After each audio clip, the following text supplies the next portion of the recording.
Olá, pessoal. O meu nome é Eugênio Pereira de Paula Júnior, e quero primeiro agradecer o convite para contribuir com esse Aluno em Foco.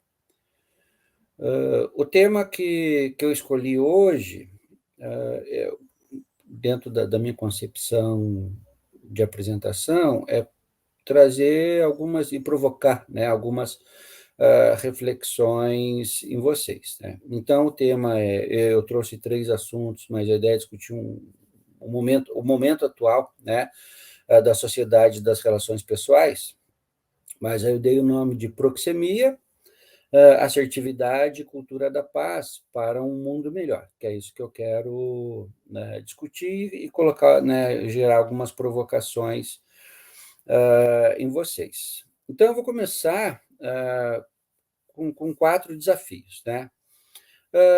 Não sei se vocês têm a impressão de que parece que o mundo está desandando, está começando a sair dos trilhos, né? Parece que as relações sociais, humanas, estão começando a dar errado. A segunda pergunta, nós estamos ficando mais pacíficos ou mais agressivos, enquanto sociedade e enquanto pessoas individuais? A impressão que dá, né, de que nós somos pessoas pacatas, pessoas do bem, e os outros é que são pessoas agressivas. Então, olhar isso, né, de como é que nós participamos nesse processo. Terceira pergunta é o que nós queremos da vida? E acho que essa é mais contundente, talvez nos persiga durante toda a vida, né? Afinal, o que eu estou fazendo e o que eu quero da vida? E a quarta pergunta se as relações tóxicas estão na moda, se as relações tóxicas podem ser evitadas ou melhoradas. Então, a partir dessas 4 questões, né, então, se o mundo está desandando, se nós estamos ficando mais pacíficos ou agressivos, o que nós queremos da vida e como melhorar as relações tóxicas, eu trouxe 3 conceitos, que é o título da fala de hoje, que é a questão da proxemia, ou se vocês procurarem proxemia, vai aparecer o conceito de proxêmica também, mas a ideia é o mesmo conceito, né, com uma variação do termo. Depois, o conceito de assertividade, que acho que vocês também, espero que vocês já tenham tido contato, e o terceiro seria a cultura da paz. Então, para ver, né, aquelas 4 questões que eu coloquei no início, o desafio que nós temos, que eu assumi hoje, é discutir um pouco com vocês a questão da proxemia, da assertividade e a cultura de paz. Bom, primeiro, a proxemia, a hora que você pega a definição direta, vai dizer que é a distância física ou o espaço entre as pessoas, mas eu trago de uma maneira mais abrangente, uma proxemia psicológica, de que qual é a distância ideal, o pessoal da enfermagem trabalha bastante o conceito de proxemia, né, qual que é a distância entre o profissional e o paciente, mas aqui eu trago o conceito de proxemia entre as pessoas, mas o espaço psicológico. Então, qual que é o conjunto de ideias que eu tenho, o conjunto de ideias de outras pessoas, e o quanto que essas ideias invadem, né, ou as outras ideias invadem o nosso espaço psicológico. A proxemia foi proposta por Edward Hall em 1986, e ele vai tentar descrever isso, né, de que como é que as pessoas, a gente fala, né, da zona de conforto, então como é que as pessoas se situam e se aproximam dentro desses espaços. E veja uma coisa interessante, até alguém diz assim, né, de que quando nós gritamos com outra pessoa, por mais perto que nós estejamos, é sinal que os corações se afastam. E quando nós sussurramos com as pessoas, é sinal que os nossos corações estão próximos, né? A gente faz isso, geralmente, esse sussurro, quando vai falar um segredo para uma pessoa que é muito íntima, ou sobre a intimidade de alguém. Então, a ideia de proxemia é como é que nós ocupamos o nosso espaço físico e também psicológico, e como é que é essa relação de proximidade, de distância com as pessoas. Eu falo muito, aliás, eu aprendi isso com um professor de filosofia, e se você, agora, né, quando você entrar numa sala de aula, você vai ver, tem aquelas pessoas que sentam perto do professor, aquelas pessoas que sentam lá no fundo da sala, né? Isso é um exemplo de proxemia, e o meu professor falava assim, né, de que a distância determina o interesse. Então, teoricamente, os alunos que estão mais perto do professor estão mais interessados no processo de aprendizagem, e aquele pessoal do fundão lá estão menos interessados. Né? Então, esse que é o princípio da proxemia, é o quanto que eu me aproximo das pessoas, e como se nós tivéssemos a distância do braço, a hora que você estica os braços, né, para frente, para cima e para trás, como se fosse uma aura que nós tivemos. Esse é a nossa área de segurança. E cada vez que alguém invade essa proxemia, nós sentimos um certo desconforto, ou quando as pessoas se afastam demais, se distanciam, a gente também se sente um pouco desconfortável, né? Sendo marginalizado, sendo abandonado. Então, a questão da proxemia vai cuidar desses dois aspectos, né? Quando invadem o nosso espaço ou quando nos abandonam dentro de um determinado contexto. A segunda conceito que eu trago para vocês é o conceito de assertividade, que são as formas de interação, e vocês vão ver por que eu trouxe proxemia e assertividade como temas conjuntos.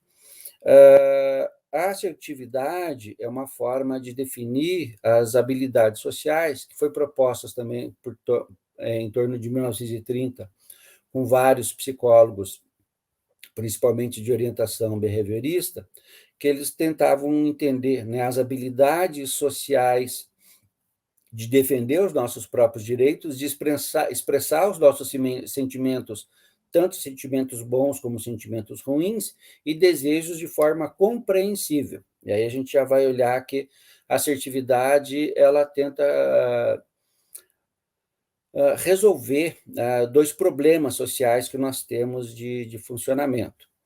Um deles, que a gente chama, né, de comportamento agressivo ou conduta agressiva, mas que, dentro desse conceito das habilidades sociais, é uma conduta extrapunitiva. E geralmente acontece pela negação do outro, veja, a negação da proxemia do outro, e ela é unilateral. Então, quando a gente vai em alguma situação, a hora que eu furo a fila, eu estou tendo uma conduta agressiva. Ou quando alguém fura a fila na minha frente, essa pessoa está tendo uma conduta agressiva. E qual é a conduta, né, que as pessoas que têm a fila invadida, ou seja, a sua proxemia desrespeitada, como que deve ser? Ou eu ajo de uma maneira agressiva do jeito que a pessoa, né, agiu, ou eu ajo de uma maneira passiva, né, deixando a pessoa ficar naquela conduta agressiva, mas aí tendo uma conduta intrapunitiva, né, que é a negação de si. Então, praticamente, as nossas relações sociais, por isso que eu trouxe aquelas 4 perguntas iniciais, nós temos condutas ou agressivas ou condutas passivas, né? Ou nós invadimos o espaço do outro negando, né, os seus direitos, ou nós permitimos que as pessoas invadam o nosso espaço, e aí nós negando o nosso direito.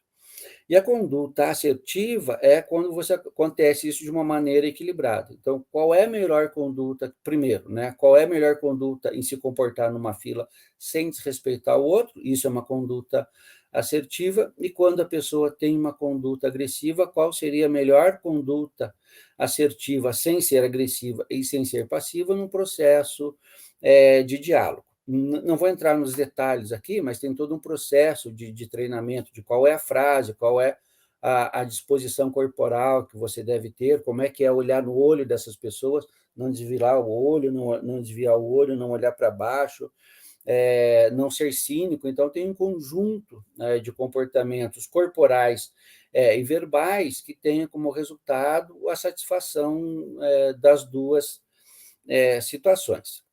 E o terceiro conceito que eu trago para vocês é o conceito da cultura de paz, onde as relações proxêmicas e assertivas trabalham de uma maneira harmônica entre as pessoas. Então, a hora que você vai estudar o conceito da cultura de paz e a própria prática da cultura de paz, que foi proposta em 1950 por um sociólogo, o Johann Galtung, ele vai trazer, né, ele funda o Instituto dos Estudos da Paz, onde a relação harmoniosa entre as pessoas ela é necessária. E por isso que eu trouxe aquelas 4 questões iniciais, que parece que o que a gente mais precisa, até de uma maneira urgente, é a construção da cultura de paz, e 2 ferramentas para isso é um conhecimento maior da proxemia e da assertividade. Tranquilo até aqui, né, gente? Bom, aí a partir desses 3 conceitos, eu trago a seguinte problematização, né, que é o mal-estar social e as relações pessoais adoecidas, né? Tanto a relação de trabalho, a relação familiar entre casal, a relação entre pais, filhos, a relação entre colegas, a gente vê o problema do bullying na escola, a gente vê a questão da violência familiar, da violência doméstica contra a mulher, e a questão do feminicídio, as relações trabalhistas, o quanto tem tido um adoecimento muito grande, né, um grande número de afastamento dos profissionais por conta de um adoecimento psíquico, burnout, exaustão, a questão da ansiedade, questão de depressão. Então, nós estamos em relações, em todos os níveis, com relações pessoais adoecidas. E aí eu trago um novo desafio, né, sintetizando aquelas 4 perguntas iniciais. Como você classifica as relações pessoais e sociais? Embora eu tenha feito um comentário que talvez tenha induzido você a dizer assim, não, as relações realmente estão ruins, mas veja se você é um privilegiado que tem relações familiares harmônicas, relações sociais também harmônicas e relações profissionais também harmônicas. Eu tenho mais de 25 anos de docência, e tenho, só que no Dom Bosco são 22 anos, e eu tenho visto que as relações com os alunos têm ficado bem desgastadas, bem difíceis. Com os colegas, felizmente, né, outros professores, eu vejo que o ambiente onde nós estamos é um ambiente bem harmônico. E o grande desafio que nós temos é resgatar, né, essa a qualidade da interação professor-aluno, e também manter a qualidade da interação entre professor e professor. E vejo muitos alunos dizendo que, quando eu levanto essas questões, né, no ambiente de trabalho, as condições estão difíceis, nas relações familiares estão difíceis, então a gente tem um grande desafio aí, né, de resgatar essa cultura de paz nesses 3 âmbitos aí. Uma coisa que eu acho interessante dentro dessas relações é que direitos, todos, para nós, e deveres, nenhum. Então, um dos grandes problemas que nós temos nesse mal-estar social é uma exigência muito grande de direitos, né, e uma tentativa de evitação de qualquer dever. Então, isso cria, né, uma desigualdade social e aquela desorganização, né, e um rompimento das relações proxêmicas, né? Quando eu exijo os meus direitos, não respeito o direito do outro, eu estou acabando, eu estou invadindo, né, o espaço dessas pessoas. E algumas pessoas vão dizer assim, professor, mas eu estou lutando pelos meus direitos. Sim, mas que seja de uma forma educada e sem ferir e sem negar os direitos de outras pessoas. E aí eu já vou entrar um pouquinho no outro fator, que é esse egoísmo exacerbado que as pessoas têm, né, que é eu acima de nós, e aí as pessoas confundem, né, isso como autoestima e autovalorização, mas elas estão distorcidas. Quando eu me imponho sobre as pessoas, isso não é autovalorização e não é exercício de autoestima, é puro egoísmo. Então, a gente tem um desafio a superar aí. Então, dentro desse aspecto, né, desse mal-estar e das relações adoecidas, eu vou trazer 3 níveis, né? Como é que tem sido a relação de você consigo mesmo, né? Como é que tem sido a relação minha comigo mesmo. Então, cuidar, né, com essa ideia do autocuidado e o sofrimento, e individualmente a gente vê que as pessoas estão num quadro cada vez maior de adoecimento e sofrimento, e como é que a gente trabalha isso sem cair no egoísmo, mas pensando no autocuidado, que é algo coletivo, e que foi um dos motivos de eu escolher, né, ter escolhido esse tema de hoje. Né? Como é que nós pensamos no nosso autocuidado? A segunda questão é a relação que nós temos com o par.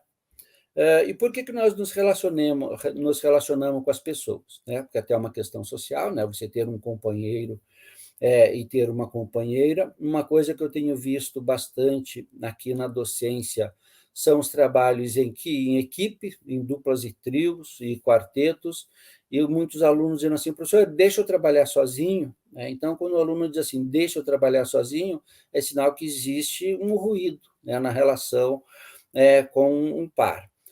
Outra coisa que eu vejo, que os alunos fazem os trios e os grupos de uma maneira muito rápida e logo depois começam a ter as dificuldades de relacionamento. E aí fico eu, né, tendo que resolver questões de relacionamento, quando o foco principal seria a produção, né, de uma pesquisa ou de um grupo de trabalho, onde o resultado é mas esse resultado ele é atrapalhado por conta dessa a dificuldade da relação com um par ou de relação com outros pares. E aí acaba acontecendo isso. Né? Então, quando eu vou para a solidão de que eu opto por fazer o trabalho sozinho ou sou marginalizado por não fazer, eu lembro que há tempos atrás estava atendendo uma moça e ela dizendo assim, lá ela está fazendo pós-graduação, lá no mestrado ninguém quer trabalhar comigo. Então, peraí, que ruído que é esse aí? Né? Nas relações familiares, você vê um processo de possessão do marido sobre a mulher, ou da mulher sobre o marido, dos pais sobre os filhos, ou o contrário, né? Os pais sendo submissos aos desejos dos filhos. Aquilo que eu falei para vocês na relação de professor-aluno, eu vejo que os alunos perdeu-se um pouco essa fronteira do que é papel de aluno, o que é papel de professor, e os alunos tendo uma atitude mais de possessão dentro do espaço de sala de aula e obrigando o professor a uma situação mais submissa, então vejo uma desorganização, uma desigualdade nesse processo. E a gente vê que nessa relação com um par acaba predominando o egoísmo, né? De apenas receber aqueles direitos que eu falei agora há pouco, de ganhar na relação com o outro e simplesmente a satisfação de si. Né? Não importa se o outro está satisfeito ou não. O importante é que eu me satisfaça. E a terceira questão é a relação com o grupo, como eu falei para vocês agora há pouco. Né? Então, o grande desafio que nós temos é diminuir o egoísmo que está prevalecendo do indivíduo sobre o grupo e um aumento do altruísmo. Né? Embora o nosso discurso seja altruísta, a nossa prática acaba não acontecendo. Então, proxemia, assertividade e cultura da paz dentro da relação consigo mesmo, na relação com os pares e na relação dentro da sociedade. Eu já estou indo para finalizando essa fala.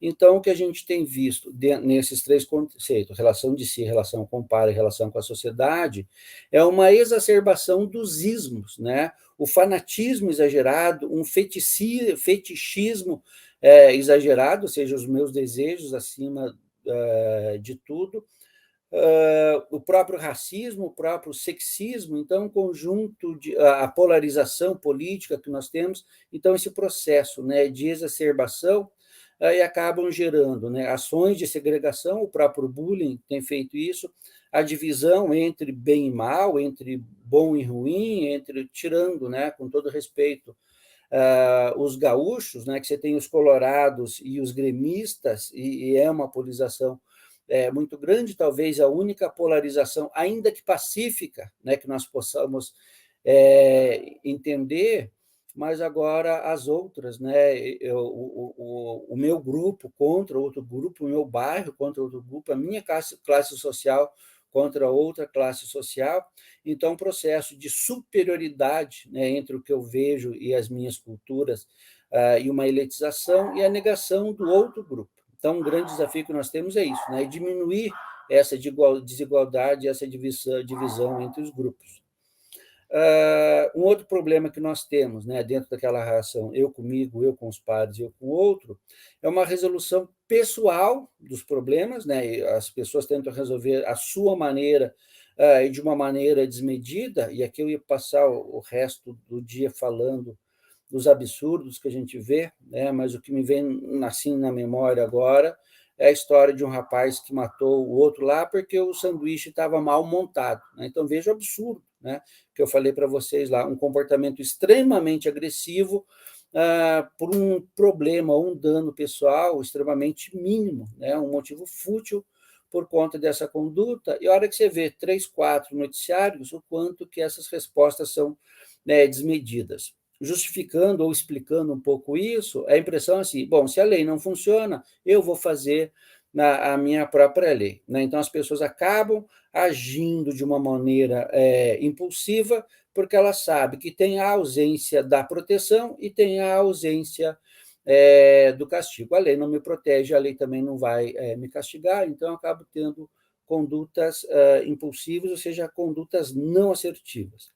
E a gente vê um aumento das condutas de vingança e o aparecimento de justiceiros. Nenhum dos dois são comportamentos, digamos assim, socialmente harmônicos e saudáveis. Então, a gente tem que enfrentar, né? Ou a gente cuidar para nós termos um enfrentamento dessas posições extremadas, que hoje está assim. Então, se eu reclamar, né, de um sanduíche, qual vai ser a conduta, né, da outra pessoa, do garçom ou de quem fez aquilo, e qual vai ser a conduta de outras pessoas e a minha com relação a isso. Então, nós estamos, né, num quadro de grandes desafios sociais e pessoais. Bom, já, né, indo para a conclusão, então, assim, eu entendo que todos nós queremos um mundo melhor. Porém, a gente, cada um dizendo assim, eu quero um mundo melhor, mas nós agimos em direção desse mundo melhor, não respeitamos a proxemia, não somos assertivos e não promovemos a cultura de paz. Então, nós temos, né, o problema que são as fronteiras entre o certo e o errado, estão cada vez mais confusas e até invertidas, e nós não sabemos o que fazer ou como fazer diante de determinadas situações naquela visão. Eu quero garantir os meus direitos e azar dos outros. Então, esse é um grande problema que nós temos. Qual é a solução? Isso que eu trouxe para vocês. A proxemia, respeitar o espaço e as ideias divergentes, discutir a questão da assertividade, ou seja, ser menos agressivo e também menos passivo nas relações, e promover a cultura de paz, né, que é um grande desafio. O problema, a solução, e quem são os agentes? Somos nós. Ou você é parte do problema, ou você é a parte da solução.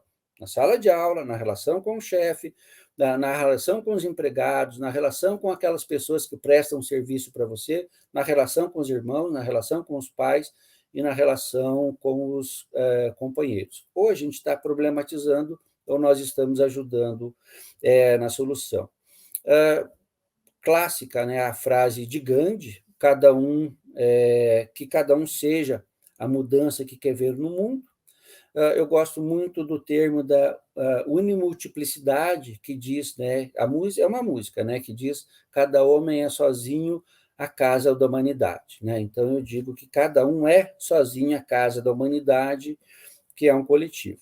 Então, o objetivo dessa fala, e eu já vou me despedindo, é que nós aprendamos a viver e não simplesmente discursar de forma ética e cobrar responsabilidade social, mas que nós sejamos éticos e responsáveis socialmente. Mais uma vez, agradeço imensamente a participação de vocês, agradeço o convite e espero tê-los instrumentalizado na construção de uma sociedade mais harmônica, compreendendo um pouco mais a proxemia, a assertividade e a cultura de paz. Um abraço e tudo de bom para vocês. Até breve.